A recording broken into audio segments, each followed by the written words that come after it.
Hello friends, welcome to my channel.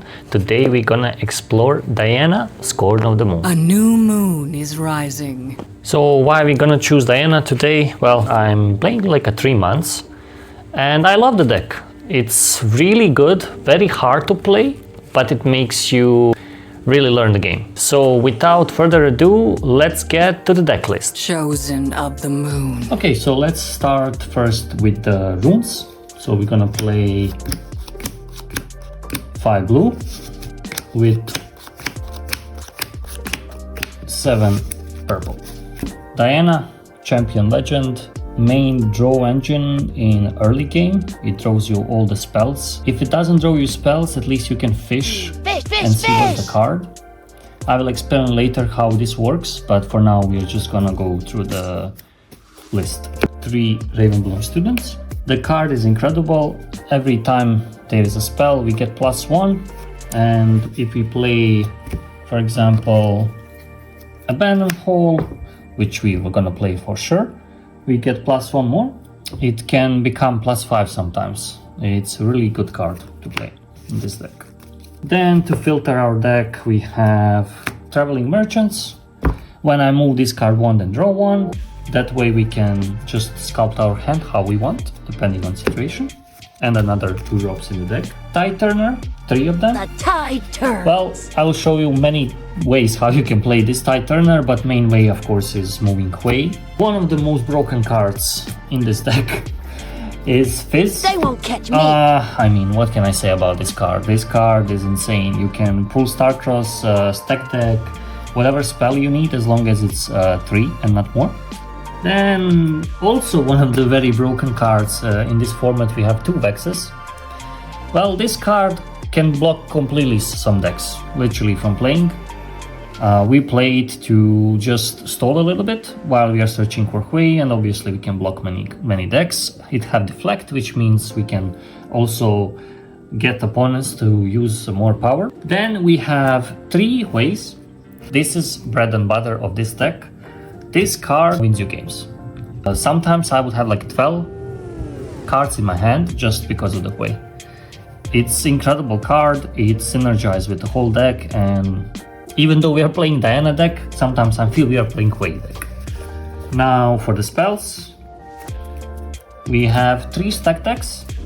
Broken card, you have to play this, especially because we have Diana, champion, we tap her, we get 1, and we can use it for free. That's why we're playing also 3 Stupefies, 2 Gusts, 2 acceptable losses. A Gust, absolutely incredible card, it can save us, our Diana, and we can also stall opponents. And we have Stupefy, incredible, we draw a card, we are searching for Hui.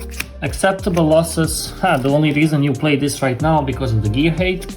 You have to kill the gear, you play this card. Inside we also played 1 more card, we'll speak about it later, because sometimes this will not work, especially if you play against Silver, because you cannot target the gear, which means you can't kill their Aurora. Against the Azir, you can kill them any gear, but these are 2 main decks, and of course Mastery. 3 Ride the Winds, amazing card, move the Hui, win the game. You can score an opponent's turn, which is really broken, and yeah. I play 3, some lists play 2, well, anyone can like choose for themselves. I play 3. Rebuke, not the card that's too much played, but only reason I play it because it can get defied, that's it. Flash, another way to move Hui, draw cards, save our units, etc, etc. 2 Hard Bargains, well, block the spell, and if you tap 4 and they can pay for it, they still lost 4 runes to play, so sometimes you use it like that too. Then we have 3 Moonfalls. Nightfall. I mean, insane card, charm, but even better. The only problem, it can be defied, but everything can almost get defied, so that's it. Then we have 2 Starcrossed, amazing card. We can recycle it with Fizz. I don't know what to say. Ban Starcross. And another card that's not really played too much, it's Wages of Pain. I don't know, I like the card, it's a price factor, and that's it. Another one, Smoke Screen. -4, still we can pay only 1. It's surprise factor, really good. I mean, whole deck is about spells and surprise factor, so this is really good too. Okay, for the battlefields we play Banner Hall, Targon's Peak, Ravenbloom Conservatory. There is other option if your locals have a lot of ambush, Yi, or LeBlanc. To be honest, you can do Rockfall Path. For the Banner Hall, I mean, pretty great card. +1 every time you draw the spell. It's synergizing with Student, so yeah, that's really good. Only one thing, when you play against Irelia, I probably would not play in the first game, to be honest, because she can use it better than you, unfortunately. Then we have Ravenbloom. Love and hate relationship with this card. I had so many games where this card lose me the game and also win me the game. So sometimes you would have Hui on the top and he would go to recycle, which was, if not the most important card in the deck. So yeah, that's why sometimes you can just play, like I already explained, Rockfall Path, Why, LeBlanc, Ambush, any of these stuff. You can replace this depending on your local environment, to be honest. And Targon's Peak.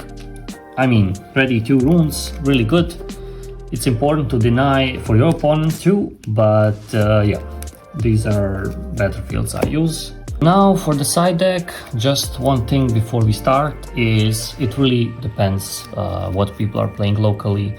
There is no like, oh, you should play this card and all the time, except maybe Starcross. This is the 3rd Starcross, we already have 2, so 1 Starcross. If you play against LeBlanc, this is really important.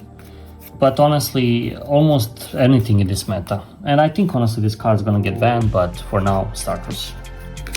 Existential Dread. Yeah. It's not really played too much, but sometimes it can really help a lot, especially against Dread. Sprite Fountain, I would even argue you could actually play 2, because it's one of the best cards if you go into game 3 and you don't have time. Also, any Aurora or anything that you want to like score faster, this is the card. You could play 2. Maybe you can, for example, Existential Dread could be changed for the 2nd. Then you have Vex Cheerless. Yeah, Yi matchup. Punch First is very expensive for them. If you play against a mirror match, really good if you get her first there. Yeah, you can also Moonfall to her and then force them to use the more expensive options. Anyway, generally amazing card. Switcheroo, in my testing against Irelia, it can get defied. So yeah, they punch the Irelia to like a Banner Hall until like 20 might, you just switch that. Turn to Dust, again I explained already I think before, but when you have acceptable losses, sometimes they will have like playing silver for example, you need to have a Turn to Dust because that card actually can choose their gear. So yeah, sometimes you need to choose the gear. And one more Gust. Again, if you play against LeBlanc, really good. Against Azir, really good. It's situational. Again, I'm gonna mention side deck is really optional. I even run Baron at some point. Don't like them too much. Against Mirror, I guess you can use them. It's good to experiment with side deck and figure out what are people actually playing in your place. And Singularity, deal 6 to each of 2 units. I mean, honestly, if you also do mirror match, this can kill Hui, and yeah, that's pretty good. LeBlanc, maybe not the best target, depends if you hit the dragon. Very situational again, depends on your meta. Now we're gonna go into some combos and basically some interactions. I think this is gonna help. So first one, I mean, on basic thing, you are on your 2nd turn, you play Diana. Next turn you want to conquer, you go here, you pay 1, search for a spell. If it's a spell, draw it. You can also recycle it, and if you recycle it, then you can do another one and you have to show it to the opponent the 2nd card. But if it's a spell, you draw it. If not, maybe you will see Hui, then you put it on top of the deck and you have basically next turn you will know you'll play Hui. If they want to do anything to Diana, you can do this, Gust, either Gust their unit if it's 3 or less, or you could cast your own Diana and save it. Happened many times to me. There is one more way to use Diana. For example, let's say we conquered, we had a showdown, and we won, right? And now we can play, for example, Moonfall, bring, let's say, Stellacorn, from Irelia, and then he get -2. But then you can trigger another showdown. You get +1 because of the battlefield +1 and Moonfall -2. So you can pay 1 and again do effect from Diana, which means you can do, in this situation, you could do 2 times, which gives you 2 more spells, and that's really good. I mean, that's crazy good actually. Okay, let's go through another scenario. You have Diana, and next turn, you know she's dead. You don't have way to protect it, right? Way to protect. Then you can play the Tide Turner and get back to safety. Because of Tide Turner, you switch the places and she's safe now. So basically this is early game card usually. You just play her, you have a safe second turn, and then you just abuse effect as much as you can until you get Hui. Speaking of Hui, most important card in your deck effect is when you draw a card, you can discard, and if you discard the spell, draw 1. If you discarded the gear, ready up to 2 runes. If you discarded unit, give me +3 this turn. That's why we play small units in the deck. Also, if you switch, for example, with Sprite Fountain, then you also can use this effect. It's not like really that's gonna happen. There are many situations for that, but it's possible. And obviously spell, you sculpt your hand. Let's say you have Hui, then you move Hui to Targon's Peak, for example. Then his trigger activates, and let's say you have Sprite Fountain. You discard Sprite Fountain, you get 2 runes, and then on the end of your turn you get 2 more runes because of the Targon's Peak. Then on opponent's turn you have 4 runes. Usually, to be honest, you will always, for any reasons, do the spell to draw a card, but if you want to kill their units, you just play Hui, move him, +3. Another scenario, you have Hui, you play Tide Turner, you switch the place without changing the state, and then you conquer the battlefield, again trigger for the moment, and you can do something. One more way, you have Tide Turner hidden, you reveal him, and you switch place, trigger another effect on Hui. One more synergy for moving, flash, bomb, bomb, trigger. Doesn't change the state, again, same as Tide Turner. Let's say we play Ride the Wind, we have Hui in a base. So Ride the Wind, move a friendly unit and ready it. We move Hui, his trigger, we draw a card, discard whatever we want to discard at that point. Are we sculpting a hand or we want to conquer? And then we just move it again back to the base, another trigger, and do the things. Or even better, we are here, we move with the Ride the Wind, we are ready, and we conquer second battlefield, then we come back to base. Or even better, like an opponent's turn, Hui is in a danger, we Ride the Wind, we go here, potentially score the point, and then on the another turn, we hold for 1 more point.